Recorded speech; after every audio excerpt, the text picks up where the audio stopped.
السلام علیکم ورحمۃ اللہ وبرکاتہ۔ حضرت براہ بن عازب رضی اللہ تعالی عنہ نبی مکرم رحمت للعالمین محمد رسول اللہ صلی اللہ تعالی علیہ وسلم کا حسن و جمال بیان کرتے ہوئے کہتے ہیں کہ آپ صلی اللہ تعالی علیہ وسلم درمیانہ قد کے تھے۔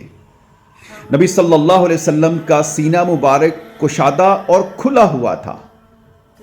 نبی صلی اللہ تعالی علیہ وسلم کے بال مبارک کانوں کی لو تک لٹکتے رہتے تھے۔ براہ بن عازب کہتے ہیں کہ ایک مرتبہ میں نے آمنہ کے لال محمد رسول اللہ صلی اللہ علیہ وسلم کو ایک سرخ جوڑے میں دیکھا۔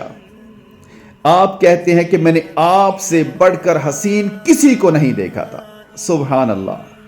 نبی کریم صلی اللہ علیہ وسلم کے حسن و جمال پر میں، میرے ماں باپ، میرے بچے اور میری ساری دنیا قربان ہو۔ آمین۔